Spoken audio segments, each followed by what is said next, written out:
Hey guys, welcome back. So today is Wednesday, and I haven't seen or talked to you guys in a little bit. The last time I talked to you, we were starting to get ready to take Elizabeth to see her college campus in Indiana. And so we've done that, and some of this video is going to be about that.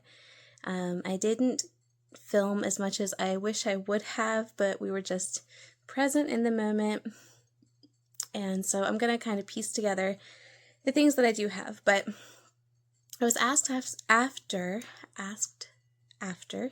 the last video if I was going to do a what I made in March video, because I never did that, and I responded that I hadn't made anything and that April wasn't looking good either for creating things, but that's not entirely true. I have been working on my embroidery project. I think I've shown you guys, I've been working on embroidering quilt squares for years, literally off and on, and I am going to eventually compile them into one quilt, but it's just kind of an ongoing thing, and I did work on that some while we were gone, and so that's an always in progress kind of a thing. But I did get one thing sewn, and so at the end of this, or in a while, I will show you the thing that I got done. I wish that in times of busyness I could just push through and make things, sew, crochet, embroider, all that stuff. I feel like you can do that to a certain extent with things that are just mundane. Like if I'm not feeling creative and I'm feeling just blah, like I kind of have been lately, you can still do housework. You can still make meals. They might not be creative and amazing, but you can do it. I can still homeschool because it's just a set. I know I have to do this kind of a thing. But when it comes to creativity, like when I'm not feeling it, I'm not feeling it, and I can't do anything about it really. And this last month or two with Aaron's surgery has thrown a wrench in things, and so I have not gotten done everything that I wanted to do, or basically anything that I wanted to do, and that's okay. We have to give ourselves grace. But so yeah, I will show you that in a little bit.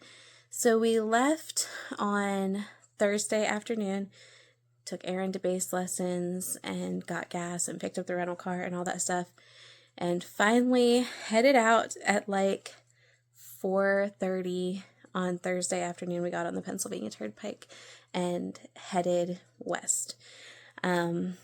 Right about the time that we hit the Ohio line, it started pouring, and I thought, oh my word, this is going to last forever, and it's going to be so hard to drive, it's going to slow us down.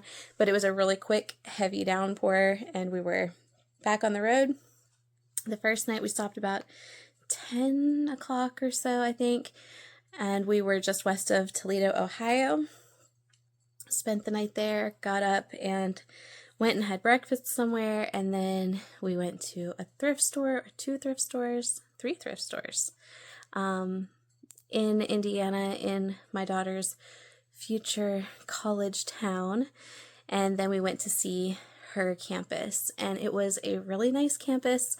I'm not going to tell you which one it was just for her privacy, but it was a really nice campus, and she had just a little bit of doubt in her mind that this is really where she wanted to go.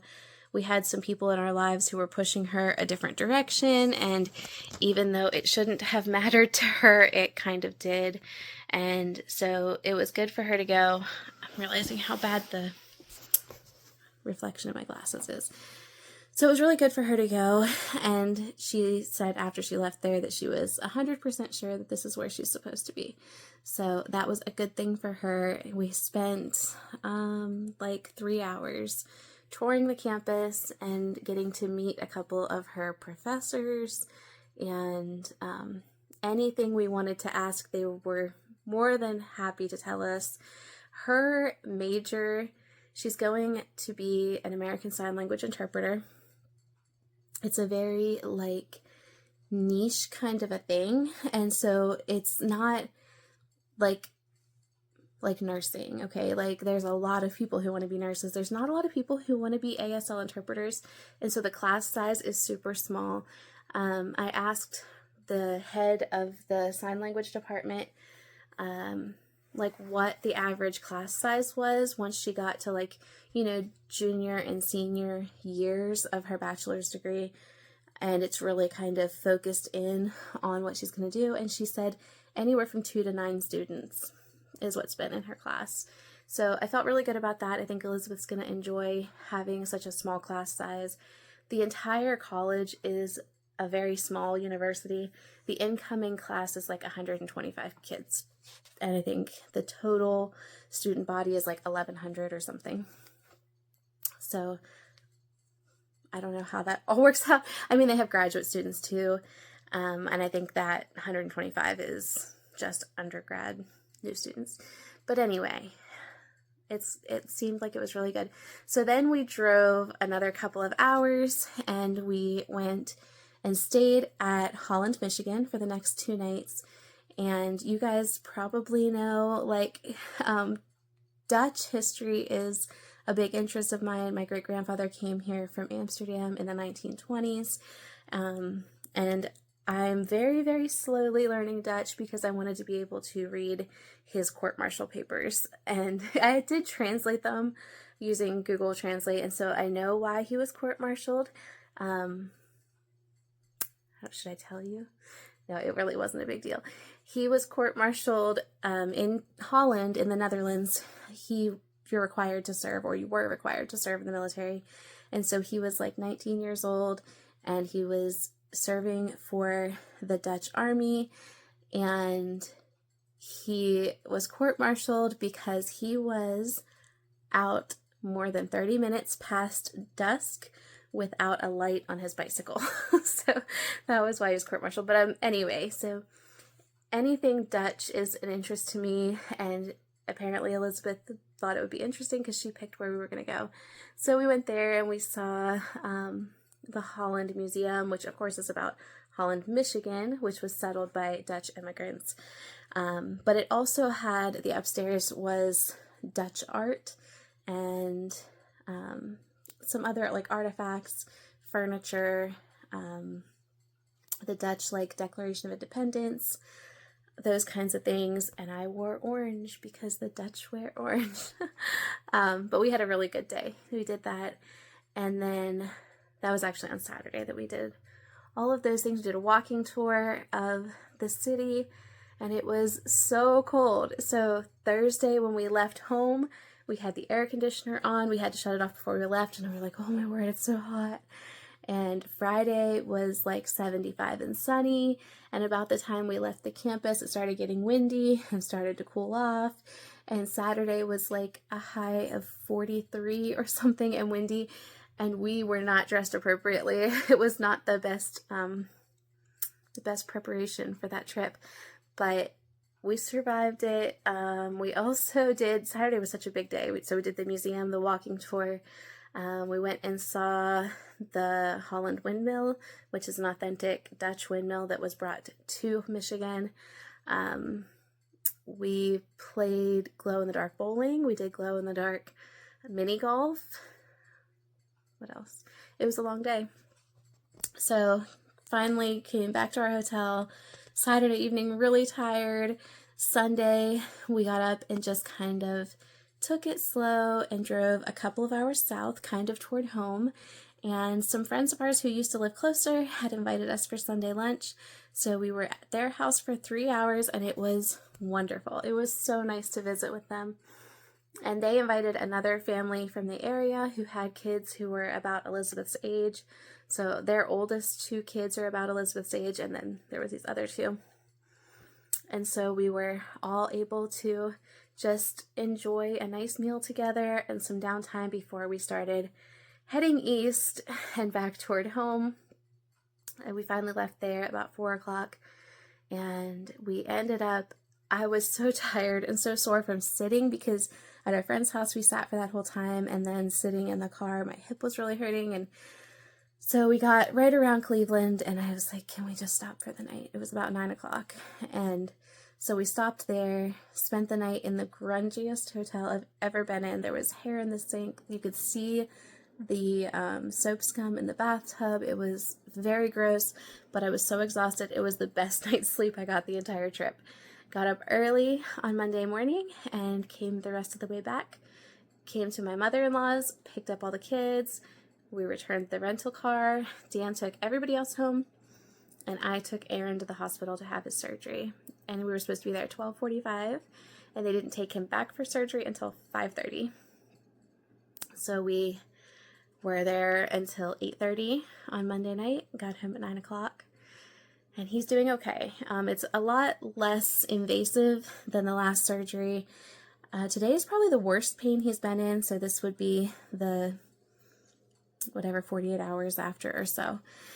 But in 2 weeks he should be able to walk, and he is very much looking forward to that. So anyway, that is what we've been up to. Yesterday, I just spent the day getting caught up on laundry. We did 7 loads of laundry yesterday, and now my house needs some help, but I thought I would sit down and talk to you guys first. So now I'm going to go back and show you the one thing that I did get sewn in March. So this is the one thing that I got done, the dress that I started working on, and I will try to put the pattern in the description box. It's it's not a wrap dress. It is open on the sides and is adjustable across here. And I did flutter sleeves, which don't always work because I have bigger arms, but this is what it looks like. I wish it had pockets. Maybe patch pockets need to happen here or something, so you can see it overlaps in the back here. So you put it on and it ties here, and then the other one you wrap around and it ties that way. So it's completely covered and modest, but just a different way of doing things.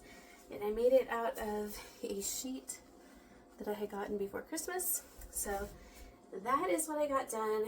And then the quilt squares I've been working on. I was working on this one, and I ran out of red, and I still have quite a bit to go.